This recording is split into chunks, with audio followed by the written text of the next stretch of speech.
E que bom para o torcedor do Flamengo que ele possa olhar para o campo e ver que a equipe tem alternativas.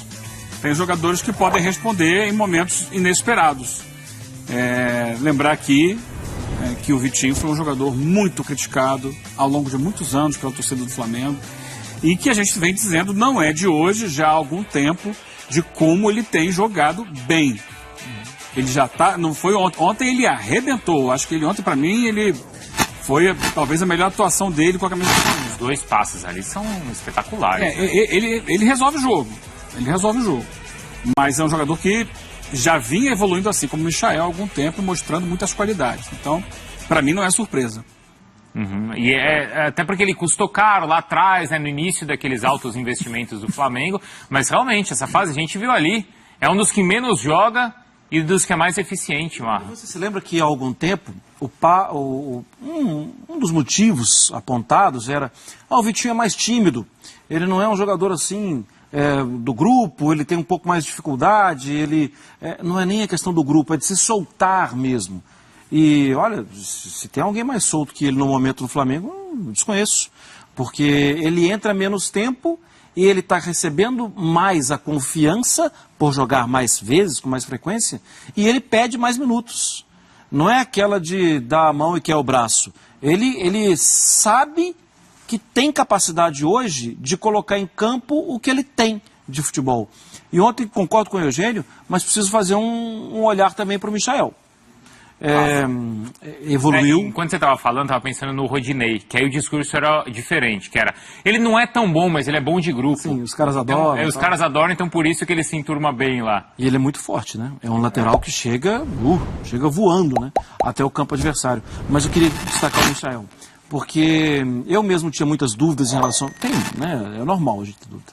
Em relação ao Michael, daquele Michael do Goiás, e o tempo de adaptação no Flamengo. Por quê? Aquele Michael do Goiás fazia todo sentido ele ter um campeonato para buscar ser campeão, porque ele jogou muito bem. Só que o estilo de jogo do Goiás era um estilo daquele Goiás diferente do Flamengo. Era, opa, roubou a bola, chama o Michael que ele está lá. E o Michael tinha muita qualidade para estar lá e fazer gol, driblar, colocar alguém na cara do gol. Tinha o Léo Senna que lançava bem, era diferente. Ele demorou a se adaptar, mas ele não está tendo problema nenhum com a bola, hein? Nenhum com a bola, com leitura de jogo. Tá muito bem, Michael. Já entra naquela história de, quem tá chegando agora, né, Eugênio? Kennedy, Andrés Pereira. Não vai ser tão simples assim. Eu acho que eu vou até... É melhor a gente sair. Eugênio vai... Porque o Eugênio, outro dia eu perguntei, Eugênio, chegou o Kennedy, chegou o Andrés Pereira. Ele falou assim, bom, mas e o Vitinho? E o Michael? Você me perguntou se o Kennedy jogava mais que o Michael e o Vitinho. Perguntei isso. Eu disse para você, respondi a você que não via naquele momento dessa forma. Por quê? Justamente, acho que Michael e Vitinho vivem momentos muito positivos no time do Flamengo. E ontem eles mais uma vez mostraram isso. Agora, o jogo de ontem tem que ser entendido dentro de um contexto, né? A gente comentava, o Marra falava aqui sobre o primeiro tempo que foi difícil, foi complicado, porque o Grêmio fez aquilo que a gente esperava ontem, ele conseguiu bloquear o meio-campo, criar uma série de dificuldades. Foi assim, um enredo muito diferente do que a gente está acostumado a ver no Flamengo, não foi, Eugênio? Sim, foi difícil, porque o que a gente falava, né, de você não deixar a bola chegar até o Gabigol, até o Arrascaeta, até com um jogador a mais jogando em casa diante do Flamengo. O Flamengo faz substituições no intervalo para recompor defensivamente, ele tira o Arrascaeta, ele coloca o Thiago Maia ao lado do Arão, ele tira o Diego, ele faz o famoso 4-4-1, de quem não tem o time completo. Fecha as duas linhas laterais e deixa o Gabigol na frente. Só que ele faz o gol sai de 2 bolas paradas, uma falta no meio de campo, um escanteio, e aí ficou muito à vontade para o Flamengo recuar um pouquinho mais. E o Filipão vai tirando o volante do time. Sim. Ele vai tirando o volante. Da maneira que o Renato colocou, o outro foi tirando, né? Sim, abrindo espaço. O Renato olhou, pensou, acho que esse jogo é pro Vitinho. Tava o Everton Ribeiro jogando aberto, ele coloca o Vitinho aberto, o Vitinho faz a diferença, depois ele tira o Gabigol, o Rodinei entra no lugar do Vitinho. Não como lateral, como um meia pela direita. E o Vitinho vem ser o maestro do time no ataque. E é a partir daí que se constrói a goleada, porque estava 1-0 até então. Ele tem muito mérito, hein, o Renato, em como ele Muito. enxergou. Tem muito mérito, certamente. O que a gente falou é verdade, né? O jogo foi se oferecendo. Tá com a dúvida, perdi um jogador. Como vai ser o jogo no segundo tempo? É óbvio, a gente precisa destacar que o Grêmio falhou muito. O lance do primeiro gol, a bola não pode atravessar a área. Alguém ali tem que tirar a bola no primeiro pau. Coisa, né? No primeiro tempo, era para o Grêmio estar com um jogador a menos ali. Tem o lance ali do Wanderson. Do Wanderson Sim, com o Everton. Tá mostrando ali, agora. Isso, do exato. Wanderson com o Everton Ribeiro. Sim. Pelo menos eu achei. Eu também achei. Mas, né, tem VAR, tem o árbitro, deixa isso para depois. As falhas do Grêmio apareciam, mas o Flamengo sabia aumentar a pressão em cima do Grêmio. E eu acho também que o Filipão acabou na coisa assim, eu preciso chegar ao gol. Acabou abrindo mão de jogadores que fariam um bloqueio ao contra-ataque do Flamengo. O Flamengo poderia ter tirado o jogador de velocidade. O Michael tinha acabado de entrar e poderia ter saído. Mas não fazia muito sentido pensando na estratégia. Eles vêm para cima, eu preciso ter velocidade para contra-atacar. E ele melhorou isso, né? Além de não tirar, ele tira o Arrascaeta, que é, assim, não é fácil. Não é simples. Você... Mas dentro do conceito do 4-4-1, você tem que tirar justamente o meia. Você tem 2 volantes, 2 homens de lado que voltam e dão a possibilidade do contra-ataque e o atacante. Então não é assim, porque é o Arrascaeta, poderia ser um outro jogador naquela função. É a função, aquela função do meia por trás do atacante, que o Arrascaeta faz tão bem, ela some no 4-4-1. Deixa de existir. É que se fosse um centroavantão de área, seria esse o escolhido. Tá. Sabe, aquele cara de... É que o Gabigol mexe. Né? Exatamente. Então, assim, você não tem um centroavantão de área, da referência, tudo. Tem que tirar, que você acaba tirando meia. Porque a única chance de você chegar ao gol, claro, tem bola parada, tudo, mas com bola rolando, é alguém achar um passe para o velocista. E se o centroavante for lento, o passe não vai adiantar nada. Então, essa é a questão. Ele tirou o que tinha que ser tirado mesmo. Já aqui no Sport Center a gente vai falar e mostrar a entrevista do Renato, também respondendo ali a brincadeira ou a, não sei se provocação, mas a declaração do Jorge Jesus, e a gente vai discutir isso por aqui, tá? Agora tem São Paulo. Dando confiança, jogadores com mais partidas desde a chegada do Renato Gaúcho. É o Michael com 13 jogos, o Vitinho com 12, os dois aí que marcaram contra o Grêmio, também o Diego Alves e o Everton Ribeiro. Antes de falarmos sobre esses jogadores, Mário Marra, eu queria falar um pouquinho sobre os treinadores, porque o Filipão, ele fala sobre a culpa é minha, eu assumo, a responsabilidade é total minha. A responsabilidade é total do Filipão? Acho que ele teve participação muito grande no volume do placar. Tá. 4-0 é muito de ter aberto muito o time de... O primeiro tempo foi bom, Mariano, pro Grêmio. O primeiro tempo era o primeiro tempo, assim, que... dava para o Grêmio vencer o jogo. 11 contra 11, inclusive. As mudanças, é claro que a gente não pode deixar de olhar para o Renato. Mas eu também já estou entendendo que você deve fazer essa pergunta para o Eugênio. Então, eu vou responder sobre o Filipão. Acho que sim, ele tem muito da culpa, sim. Com todo respeito, tudo. Mas ele está lá para fazer as decisões, tomar decisões. Acho que ele abriu muito o time e o Renato tomou posse disso. Mas aí, então, eu vou ter que fazer a pergunta. O segundo tempo diz mais sobre Renato ou sobre Filipão, hein, Eugênio? Eu acho que diz muito sobre Flamengo e Grêmio. Tanto que teve uma goleada aí há 2 anos, com técnicos diferentes, mas com Flamengo e Grêmio. O Renato era o técnico do Grêmio, mas eu acho que era um cenário bem diferente do de ontem. Por que eu falo sobre Flamengo e Grêmio? Porque o que o Filipão fez...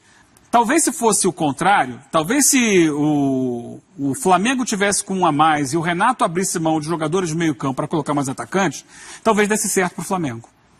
Por quê? Porque o Flamengo é um time que já está num estágio de evolução coletiva muito superior ao do Grêmio. Esse time do Flamengo, a base dele já joga junto há algum tempo, eles já se entendem.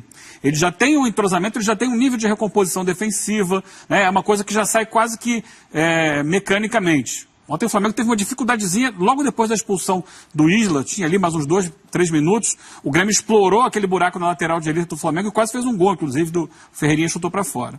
Mas assim, no todo, é um time que está mais entrosado. O Grêmio, ele está ainda se desenhando. Esse Grêmio do Filipão é bem diferente do Grêmio do Renato. Vamos lá, o Wanderson não era titular, não tinha o Rodrigues na zaga, o Gabriel Chapecó não era o goleiro, o Rafinha não jogava na lateral esquerda, não tinha o Vilha Sante. Já tinha chegado o Thiago Santos? Não. Acho que não. Não tinha chegado o Thiago Santos. Então, não tinha o Borja. O Lucas Silva não era titular? O time era todo diferente. E é um time novo. E, portanto, por ser um time novo, é um time que está em processo de construção. Um time que está em processo de construção, você escancara ele, como o Filipão fez, ele não vai dar a mesma resposta de um time que já está, se escancarar eu já sei que espaço eu tenho que bloquear. Não. O Grêmio escancarou, ficou só o Vilha Sante que chegou há pouquíssimo tempo, ali no meio, e o resto no ataque. Basicamente foi isso. Contra um time que tinha um a menos, mas que tem um entrosamento, que tem um entendimento, que sabe o que fazer e tem muita qualidade técnica, né? Então acho que a questão é essa. Diz muito sobre os dois. O Filipão talvez tenha se excedido em abrir o time. O Renato soube responder a isso com substituições inteligentes, mas é muito do processo que os dois times têm passado recentemente. Tem até uma imagem curiosa, eu estava reparando na transmissão, que quando o Thiago entra, o Gabigol, no momento ali de uma falta, não sei, ele começa a organizar o posicionamento também do Thiago. Ele começa a avisar, sai mais um pouquinho, Thiago, e começa a dar também essa instrução mais defensiva, ou talvez de organizar o time. Mas, Marra, vou falar só um nome. Douglas Costa. Ai. Então, O torcedor já começa a falar assim, putz. É que a questão não é técnica, né? Ele é muito bom jogador, ele sempre foi muito bom jogador, ele saiu do Brasil cedo, muito bem vendido, jogou em grandes clubes pela Europa, jogador de seleção brasileira. Mas, Mariana, a volta dele foi cercada de toda uma expectativa, e essa expectativa hoje ela obriga o torcedor gremista a colocar aquele sorriso amarelo no rosto. Porque a expectativa era maravilhosa. E logo depois da chegada do Tyson. Então, assim, Porto Alegre em festa. Tyson de um lado, Douglas Costa do outro. Rafinha. Sim. E ele não está conseguindo entregar. Já jogou por um lado, já jogou pelo outro, já jogou por dentro, ele não está conseguindo entregar. Eu tenho que lembrar aqui da primeira participação do Eugênio, quando foi chamado a falar sobre o Douglas Costa. A carreira dele sempre foi marcada por isso, né? Não por ausência, quer dizer, por ausência também, mas não por ausência técnica, mas por ausência física, clínica, muitas vezes. E é decepcionante mesmo, Eugênio. É lamentável, né? Porque é um jogador que tem uma qualidade técnica impressionante e a gente olha o quanto ele está sofrendo, né? Ele está sofrendo. Era um jogador que poderia ter sido titular na Copa do Mundo com a seleção brasileira, tinha bola para tal, mas quando ia jogar aí, sentiu a coisa, aí sentiu ali e tal, e passou por grandes clubes do mundo, Bayern de Munique, Juventus, e não conseguiu alcançar o que ele poderia, porque tem essa série de lesões. É muito difícil, né? A gente lamenta muito, mas a gente esperava que ele fosse ter dificuldades também no Grêmio, como teve ontem. Olha, Isso, que isso? Quê? O Bruno realmente está no mundo mágico da Disney, hein? Bem, temos aqui o segundo gol. Pós-mágico, Por favor. David Copperfield. Acostumado com o futebol brasileiro, que tinha acabado de chegar, ele tinha chegado em um período também, que era o período de Copa América, então ali ele conseguiu, perdeu alguns jogos, depois ele conseguiu conversar e convencer os jogadores e colocar método de trabalho. O Renato é daqui, né? O Renato já conhece. E mais, além dele já conhecer, 2019, 2020, 2021, né? Os jogadores se conhecem mais. Os jogadores sabem mais as situações, têm muito mais afinidade. Então, é de se esperar mesmo que o Flamengo siga por mais tempo, hein? Não estou falando só de 2021, não. Daí pra frente também o Flamengo vai seguir. E vai se criando também uma rivalidade interessante, né, Eugênio? Porque, claro, tem o Renato agora defendendo o lado do Flamengo, tem todo esse histórico aí desses confrontos de goleada. O Gabriel, né, o Gabigol, respondendo também a provocações com outras provocações. Vai esquentando o clima sempre quando tem Grêmio e Flamengo. E a gente teve um jogo quente ontem, né? Sim. Esse lance aí chamou muita atenção no primeiro tempo. E como ele, Gabigol, é quem toma a frente, né? O Everton fica caído, é ele quem vai lá tirar satisfação. Não tem jeito, gente. Ele Tava tranquilo, né, gente? Tava. Naquele momento ali, ele ficou ali um pouco mais nervoso e e partiu para cima. Eu acho que o árbitro foi mal na condução da parte disciplinar da partida, porque aquele lance que nós vimos de novo ali do Wanderson, que na minha opinião, e na do Marra, do Bruno também, não sei da Mariana, Sim. era um lance até para expulsão, ele não deu nem cartão, e depois ele deu uma série de cartões para faltas naturais do jogo ali, que até poderiam render cartão. Mas aquela falta, chegou, deu um toquinho por trás, derrubou, amarelo. O lance do Isla, o lance do cartão, segundo cartão amarelo do Isla, é assim, uma falta muito simples, muito básica, ele dá um segundo cartão amarelo. Poderia segurar. Se ele não deu lá atrás, ele poderia... E isso vai enervando o jogo. Os caras vão, pô, vem cá, deu ali, não deu aqui, qual é o critério? Já está um jogo pegado, é a Copa do Brasil, do Brasil é eliminatória, então o ambiente fica pesado. Mas no final das contas, apesar da arbitragem, o Flamengo conseguiu ganhar e impor a sua qualidade técnica. Nessa de 3 competições, a gente viu que o Flamengo, quando precisou poupar jogadores com... Que ali foi só a Arrascaeta, né? Os outros por outros motivos, né? Por cartão, tal. Até porque agora, por exemplo, tem uma situação aí que a gente não sabe do Bruno Henrique, né? Uma contusão. Sim. Não, e eu acho até também que a gente precisa observar mais o Arrascaeta também. Porque me parece que ele está chegando muito perto de um limite de cansaço. E até mesmo ter ficado fora um jogo e não ter conseguido render o outro, que ele não estava conseguindo jogar, né? Não ter conseguido render o outro, pode ser que tenha alguma coisa aí, né? Eu não sou médico, não tenho informação e tal, mas minha função como jornalista será que está acontecendo alguma coisa? Não tenho resposta. É natural, né, também. Uma oscilação física, um desgaste, né? Não, é natural e acontece com todos os clubes, com todos os times, né? É bem comum. Eu acho que sim, Bruno. Eu acho que o banco vai oferecer mais. E aí a gente precisa lembrar da chegada desses jogadores, que vem agora, né?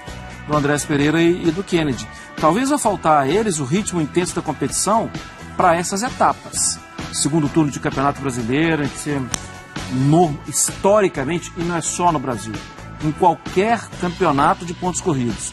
Quem está lá embaixo começa a tirar ponto desesperadamente de líder, de vice-líder. É muito comum. Acontece na Inglaterra, na Itália, na França. É muito comum. E chegando perto da definição também de Libertadores. O difícil vai ser entrar no mesmo nível de quem está jogando, né? Vamos falar sobre o Rafinha também?